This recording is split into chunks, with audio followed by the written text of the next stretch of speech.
Hello there, I'm Nick, and this is the Game Apologist, where we look for the good in bad games. This is our second episode, so I thought it was only fitting we do a sequel. Now, a unique thing about video games is usually you don't get the best game of a series within its first entry, and that's because games usually focus on the mechanics, or how the player interacts with the medium, that unique quality video games have over movies and books. But what about a game that focuses on a narrative? What if you got a game that's so good, a game that's so complete, a game where the developers gave it their all the first time around? Well, you get something truly special, and Bioshock, to many, was one of those games. Now, just in case you don't know what this game's all about, let me lay out the first game in an offensively quick summary. Bioshock is a first-person shooter with horror elements. You take on the role of Jack as he comes across the underwater city of Rapture after the world's worst New Year's Eve party. This amazing wonder created by one Andrew Ryan as a place for the world's greatest minds to unleash their full potential without the petty restrictions of the surface world. As you can see, did not work out too well. You had to fight through all this wrecked Art Deco goodness against the Splicers, the denizens of Rapture, who took too much of the resident wonder drug, Adam, that give him superpowers and makes them look like microwave Barbie dolls. And you'll also have to contest against the Big Daddies, these lumbering monster men who act as guard dogs for these creepy zombie toddlers known as Little Sisters, who roam around Rapture stabbing dead bodies and absorbing the Atom within. You fight with a variety of weapons and powers by means of plasmids, which let you shoot fire, ice, and... Oh, no, not the beast! Not the beast! Ah! Oh, my eyes!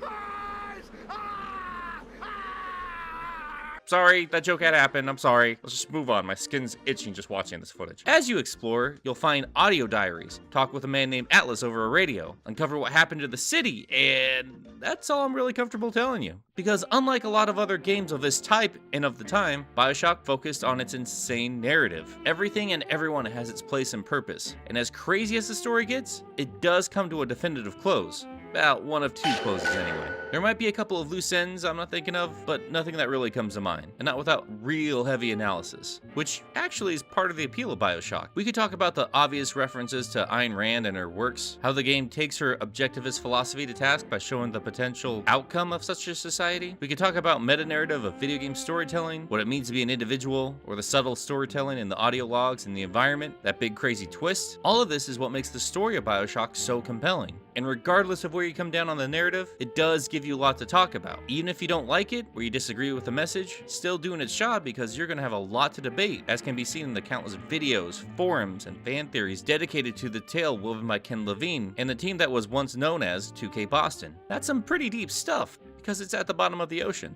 That's a joke. I'm good at those and you're welcome. And that's to say nothing of Rapture itself, which is one of the greatest game environments ever conceived. Dangerous and war-torn, but still so beautiful that you're compelled to walk down the next low-lit, blood-splattered hallway just to see what's next. You gotta give him credit for going to all this effort for just one game, where so many others would leave cliffhangers for future titles. Bioshock creates an incredible world and does everything it intended to do with a single game. This has led it to be considered one of the greatest games of its generation, and will probably be remembered as one of the greatest of all time. And in the AAA gaming world, you never leave well enough alone. It was inevitable that a sequel would happen, but something this unique would take a lot of time. So Ken Levine and the now renamed Irrational Games would get to work, and 6 years later would release Bioshock Infinite, which, while great on its own, has a lot of parallels to the first game. Replace the underwater city of Rapture with the city in the sky of Columbia, replace Splicers with religious zealots, replace Big Daddies with Songbird and Handyman and George Washington, replace Little Sisters with Elizabeth, replace Andrew Ryan with Comstock, replace Atom and Plasmids with Salts and Vigors, replace that convoluted complex story with oh my god. Now each game has their own unique qualities, and you can argue how well some of these parallels work, but all the same, they are there, and they're very intentional. There are slight spoilers ahead, but I don't want to get too much more into the story itself because A, in case you've never played either game, I don't want to ruin anything for you, and B, in either case or both, there's a lot to unpack, and we'd be here all day. So that's Bioshock and Bioshock Infinite. Got it? Great. Thanks for watching, and oh, what's this? Bioshock 2? How'd that sneak in there? Yep, between the two games came a sequel, but for some reason, it's often left out of the conversation when it comes to this franchise. But why? Well, before the game ever came out, there was a lot working against it. What little gamers knew left them very concerned. First off, the title, Bioshock 2. That number, that silly little number, 2. Like I said, Bioshock did everything it intended to do and had a very definitive ending.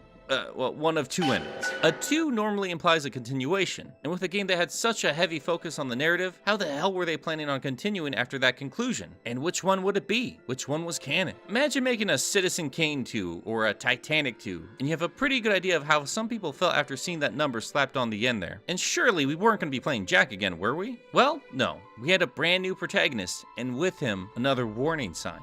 We were now playing as a Big Daddy. Yes, one of those mindless walking death machines. So if there already wasn't enough concern about the story, how the hell were we supposed to have an engaging narrative following this lumbering brute? And narrative aside, what about the tone? In the first game, we arrived in Rapture a defenseless human being in a dark, claustrophobic world full of murderous psychopaths, giving you a sense of tension and dread. And we were now basically playing the apex predator of this little aquarium world. In the gameplay, how does that work? You'll either have a Big Daddy who's so overpowered that nothing really poses a threat, or you have one that's so weak that you can still be scared, and at that point, why even be a Big Daddy? And then to top it all off, they added a multiplayer component to Bioshock. Why? Well, at least we have Ken Levine and Irrational Games, so everything should turn out nope. Different development team. Great. Everything pointed to 2K just pushing this out for a quick buck, diluting the quality of the brand and making just another basic-ass first-person shooter, Call of Duty for dummies. So with all these potential problems, how'd it turn out? Not bad. Great, actually, if you go by the reviews at the time. We got a perfectly competent game, played just fine, story was simple but inoffensive, the multiplayer wasn't bad.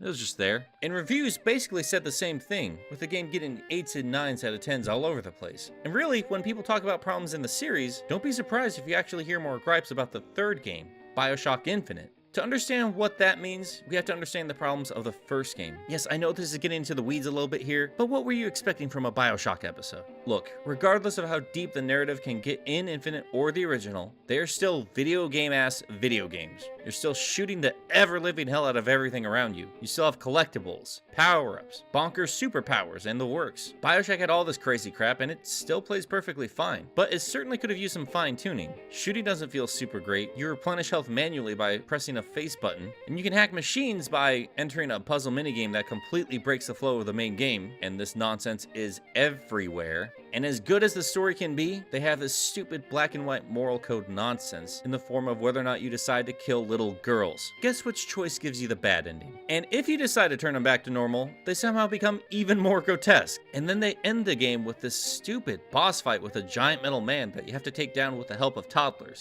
I won't get into the ending here, but it's not great. Either one. It's like they built their story up to that big crazy twist you probably already know about, but didn't really know where to go from there. And making Jack a mute did not help matters, regardless of how they try to justify it. Bioshock Infinite would tackle some of these issues, namely by making the protagonists, Booker and Elizabeth, the most compelling characters at any given time. They took those weak endings and instead made one that's completely bonkers, and the gameplay would be streamlined for more modern standards. But on that particular point, I feel they threw the baby out with the, well, ocean. There are nods to the original's gameplay, certainly. It's still very Bioshock in many ways, but the modern mechanics and the slew of new ideas sometimes feel unrefined and unfinished. You now get the standard recharging shield, which means you'll be ducking around plenty of corners and just waiting for it to fill back up. You don't have a mess of an inventory anymore. The upgrades are ridiculously simplified, but I don't know. It just feels a bit too stripped down. And the vigors are cool as hell, but I don't know if they're really utilized to their full potential. And outside of a couple enemy types you rarely see, somehow you're the only one in this entire city using this stuff.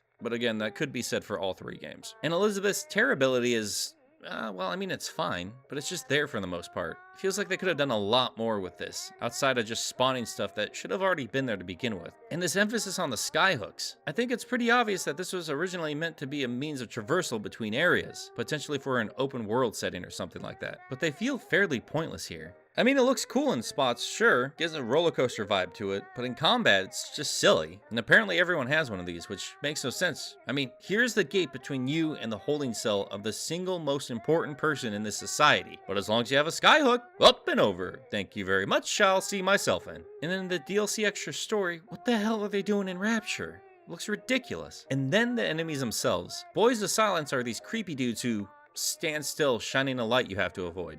Okay, so I think it's fairly obvious, going by the design and the fact that they're called Boys of Goddamn Silence, that the game originally had them detect you by means of sound, and at some point they just scrapped the idea and slapped some flashlights on their faces and called it a day. And that tedious ghost fight? God, I'm frustrated just thinking about it. And Songbird, good lord, talk about a waste. So this is Infinite's version of the Big Daddy. Now, if you don't know why Big Daddies were so cool, let me tell you why they were so cool. In the first game, they built up the threat of these dudes like nobody's business. They tease you by putting him on the other side of a wall. Then he wrecks a splicer, smashes him through the barrier between the two of you, as if to say nothing will keep you safe from this bad boy. So when you're finally in the same room as one of these guys, you feel like you're in for the fight of your life. But then you get there and he just, well, bye, I guess. The Big Daddy only cares about the protection of the little sister, so unless you're stupid enough to pick a fight, it's gonna carry on doing just that. It's such a cool mechanic. It makes Rapture feel that much more real by watching one of gaming's weirdest relationships play out its day-to-day life. Not everything has to automatically want to kill you because this is a video game world and everything needs to be an obstacle. It just walks right by without a care. That's how little of a threat you are to this thing. Now, if you do touch the little girl, he will touch you back with a giant drill. If you want to avoid becoming a man smoothie, you can carry on without ever bothering them. But considering the massive rewards that can help you through this adventure, you may just have to pick that fight. And god damn, is it as terrifying as tough as you'd expect. This is one of the coolest, weirdest, most interesting things about the original game. So you get to Songbird, who they play up the threat of again and again. And do I ever actually fight this thing? Well, no. No, you don't. Outside of the cutscenes, you never actually fight this big bird in a gimp suit, no matter how naughty you've been. And maybe they were scared away after that stupid last boss fight from the original game, but you consider the original Big Daddy battles boss fights, couldn't you? And those are some of the best moments. I mean, they could have given us a chase sequence or anything that we can interact with. I mean, they made a statue out of this thing for the collector's edition. What an absolute waste. And yes, they do have the motorized Patriots and the Handymen, but they're just not the same. So when you consider all these gripes, why do the episode on Bioshock 2? It's scored well, it's sold well. The way I'm whining, it sounds like Infinite is the odd one out here. But it's still part of the conversation because, well, I mean, look at it. Infinite, like the original game, does so much, so well, that despite whatever complaints people may have with the game, it doesn't take away from an unbelievable experience. Whatever it gets wrong, it makes up for in spades with the positives. With the release of Infinite, we got another grand spectacle on the scale only the likes of Levine could create, and they did it by introducing us to a brand new environment, new characters, and a new story with all sorts of complex philosophies, social issues, and meta-narratives to pick apart. And not to ruin too much, there are a lot of parallels to the original Bioshock. It does, in some weird ways, continue that story, and that's to say nothing of the constant references and Easter eggs. But even with this insane amount of content, is there a single reference to Bioshock 2? Nope. Nary a tip of the hat. Nothing. Nada. Irrational acted as if that game never happened, and in turn, I feel a lot of the fan base felt the same way. We were quickly reminded that Bioshock 2's narrative was never this complex or nuanced. It didn't set the gaming world on fire. It didn't have every podcast and YouTube show debating for hours on end about what it all meant. It didn't inspire insane fan theories that will blow your mind. Irrational made Bioshock 2 irrelevant, and it kind of feels intentional. Now, you could make parallels between Elizabeth and Eleanor. Both games use Lamb quite heavily, but I feel in both cases they were just obvious extensions of some of the most interesting aspects of the original game, namely tackling an extreme ideology and the relationship between the little sister and the Big Daddy. One at least attempting to be figurative and letting players sort that out for themselves, and the other being quite literal about it. In Infinite, any reference to the original game, as subtle or as on the nose as it gets, seems to be a loving one. But anything you could compare with in Bioshock 2, it's either quite a stretch or Infinite saying, we can do this way better. So here we are, once again, blathering on forever without getting to the meat of things. Didn't originally intend for this to be so long, but there's a lot to pick apart, and I love to ramble. And honestly, I really don't want to do an episode covering Bioshock Infinite. But now that it's here, I feel it's worth mentioning when talking about Bioshock 2, because even as I was watching older views of Bioshock 2,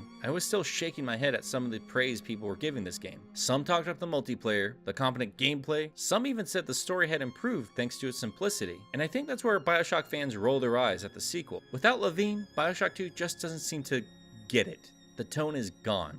Even when they try to scare or creep you out, it just feels silly when I have a goddamn drill for a hand. The new antagonist, Sophia Lamb, is nowhere near as compelling as Andrew Ryan. The story is simple and streamlined, but Bioshock fans don't like simple and streamlined. The goal of the enemy is just stupid, and when they do try to slip in characters from the first game, it feels not right. Trying to play up the importance of these new players, retconning the history of Rapture, it just feels like bad fan fiction. If these characters were here from the beginning, why am I only now just hearing about them? Even when you get the audio logs of Andrew Ryan talking about Lamb, he sounds annoyed that he even has to bother with her nonsense. Ryan, I'm here.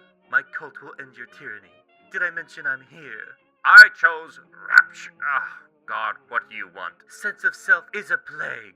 Yes, that's my soapbox. I'm saying free will is bad. Isn't that such a complicated subject that really adds dimension to my character? Don't I make my philosophy sound compelling, even when it's clearly wrong? No, you really don't. That's actually kind of stupid. Ryan, I'm here. Free will, sense of self, butterflies. I'm not really sure what they're alluding to, but butterflies. You don't matter. Stop pretending you matter. And this game tries to explain it all away by throwing her into jail during the events of the first game. So yeah, these are the problems I noticed, and others seem to as well. I'm a huge fan of the series. Hell, the original Bioshock is the reason I got an Xbox 360 and an HD TV. But I didn't choose the game for the story. I chose Rapture. I'm sorry, I had to. I mean, the story did sound great prior to release, but that's not what caught my eye. We've had great narratives in games prior to this release, but the stage on which it was set was just unlike anything else. The art direction, the concept, I wanted to explore this world so badly that I made the expensive leap to the next generation of consoles. I've never before bought a TV just to play a video game, because Rapture quickly became one of the greatest environments in gaming history, and despite the splicers, I never wanted to leave. And that's why I love Bioshock 2 so much. Yes, just taken at face value, it's largely more of the same. Just tweaks the gameplay and lets you loose on a different part of the city. And that's all I wanted. So when I hear people tell others just to skip 2 and go straight to Infinite, I know they're saying that for the sake of the lore, but all I hear is to just completely skip some amazing portions of this incredible city. They're saying skip Ryan Amusements, skip Siren's Alley, skip a chance to walk around outside, in the water. Actually, I'm a little uncomfortable here. Let's just go back inside. Rapture is just so good. You can say some of these maps aren't as meticulous or as beautiful as the original game, but so what? Look at this place. It's amazing. I want to be in this world forever. I don't need overly complicated meta narratives every time I visit. I don't care if it doesn't constantly reference a book I've never read, and most of you didn't either. Shut up. I know a massive complaint with this game's story is how irrelevant it ultimately ends up being. It takes place 10 years after the events of the first game. It features characters who never really matter to the lore, who promptly remove themselves by the end of the game. But that's fine. This is a city. Tell me some other stories. Like, oh, hey, a Big Daddy. Let's jump directly into the shoes of one of the most intriguing creations from this gaming world. His character is simple, and in turn, his story is simple. He's a Big Daddy. He has to get his little sister, Eleanor. He goes on a quest to get Eleanor. Great, wonderful. That's all I need. They of course expand on the lore through audio logs, give you a small supporting cast with well-defined personalities, and add a hint of mystery with the fact that you've been dead for a decade, but for some reason you're back. I don't mind having a smaller, more personal tale that doesn't tie into the fate of everything ever. I care about Eleanor, and I hate Sophia Lamb's smug, stupid face. It's not a perfect tale, but it's engaging all the same. And at the very least, they have a decent excuse for a silent protagonist this time around. Honestly, as crazy as things get with Jack or Booker, Subject Delta is hands down my favorite playable character from this trilogy. Because it's just so damn cool. Yes, I know it's a pandering, stupid choice to make you a Big Daddy, but all things considered, they handled Delta pretty well. Instead of the lumbering bouncer or rosy versions of the Big Daddy, they instead use a new type called the Alpha series, a leaner prototype version of these Scuba Steves on steroids. And you also get to play around with this. Hell yes. And he just looks cool. I know you can't see him most of the time, but I still love this design. It's certainly better than Jack, king of the ugly Christmas sweater. I mean, just look at that stupid thing. Looks like he grabbed it out of his grandmother's Goodwill donation. I didn't notice that until a snapshot near the end of the game, and I was just disgusted. That's what I've been wearing this whole time? In this world full of walking Picasso paintings, barely being held together by their soggy stained rags, I'm somehow the most hideous thing down here. I mean, they have little girls that look like they're made out of blue cheese, and I'm still way more terrifying. Could at least give me one of those cool bunny masks to hide my shame. I hate that stupid sweater so much. I adore playing Delta. I thought the idea of playing a Big Daddy was rad as hell. I do, in fact, think it's really cool to play the most badass enemy from the first game, or at least a version of it. And even though they do add plasmids and guns, they at least give you an arsenal that makes sense for Delta. There's no pistols or wrenches. No. Outside of that wonderful drill, the smallest projectile weapon you get is a rivet gun, as well as a shotgun, a giant machine gun, a spear gun, a rocket launcher. Everything has weight to it. Everything feels like it packs a nasty punch, and all within the hands of somebody who can handle it with ease. And the jerks you shoot all this stuff at have also upped their games. Splicers have further mutated in the 10 years that have passed, looking more twisted than ever before and becoming way more adept at killing Big Daddies. Some even come in extra large brutish forms to better tackle you with. The original 2 types of Big Daddies are back, as well as a new Rumbler, and eventually you get a battle with other Alpha series. And of course, the new star attraction, the Big Sister. a grown-up little sister Big Daddy-fied with crazy psychic powers that hops around all of creation with insane speed and agility, giving you a completely different kind of fight and putting Delta's sturdiness to a real test. No, you're no longer going to have that same terror in your heart like you did the first time you saw a bouncer in the first game, but that's okay. You're in a different role, and these encounters, in turn, are tackled in a slightly different way. Less David and Goliath and more of a kaiju fight. And honestly, that's what Jack practically was by the end of the first game. The first encounters were scary, yeah, but you were so jacked up on gene enhancements, health upgrades, and plasmid varieties that didn't really matter by the end. Hell, a portion near the end of the game was turning Jack into a Big Daddy. I could not have been the only one stoked when I got to this portion of the game. It felt like the game was saying, look, we've beefed you up to a point where nothing we really do is going to scare you anyway. We might as well reward you by turning you into the top dog of this fish bowl. And then it turned out to be the most tedious portion of the whole experience. In 2, they made it a ton of fun. And yes, the shift does take its toll on the tone, but I'm personally alright with that too. I know a lot of reviews whined about how Rapture doesn't have that same sense of wonder and discovery the second time around. And I don't really think there was a way to do that, but I think the developers knew it. You're playing a Big Daddy. You're playing one of the most essential parts of Rapture's structure while it was still up and running. You're not discovering anything. You're coming home. They do try to give you some sense of wonder in the portions that let you walk around outside, and no, it doesn't surpass that reveal of Rapture the first time around, but it's still cool all the same. I like that you're more than a Big Daddy in name alone. You get to do things like this. And speaking of being a Big Daddy, this also completely changes the relationship you have with the little sisters. Even with those creepy glowing eyes and blue cheese skin, they're nowhere near as creepy as they were in the original game, nor should they be. Considering what you are to this world, what you are to them, that dynamic has to shift. So when you take down another Big Daddy, instead of the little sister screaming and trying to keep away from you, she looks up and smiles at you. Instead of being a terrifying demon baby, it's now this small defenseless child who trusts you implicitly. Now granted, they do bring back this stupid black and white moral choice nonsense, mostly in the form of choosing between saving or harvesting the sisters, but at least in this game, I feel these choices have a bit more weight to it. I couldn't even bring myself to kill one of these little snots just to film an example for this video, especially after protecting her from the psychotic splicers while she was trying to fetch Adam for me, which turns out to be one of the best parts of this game. You can have the sisters do what they do best and reap the rewards, but once you set that child onto a dead body, and I can't believe I play a video game that lets you do that, Rapture's worst will come out of the woodwork while she's stabbing said dead person. Before you set her down, you can prep the area with traps, predict choke points, and find other ways to strategize against the oncoming horde, and it's an absolute blast. And it's here I think that Bioshock 2 might actually be superior to its older and younger siblings. The shift in tone, character, and story all works because of that gameplay I keep mentioning. Like I keep saying, it's fun to be Delta. Are there spots in the gameplay that work better in the first game in Infinite? Yeah, sure. Jack can be somewhat more stealthy if desired, which can be a hoot in itself, and Booker does feel more fluid, and there are times I appreciate not having to navigate through a ridiculous amount of guns. But 2 does its best to improve and tweak the mechanics given to us from the first game, all while making sense for a monster man who makes whale noises. It succeeds where the other games fall short, and falls a bit short where the other 2 succeed. And that's what matters most in a video game, right? The gameplay. So clearly Bioshock 2 is the superior game of the 3, right?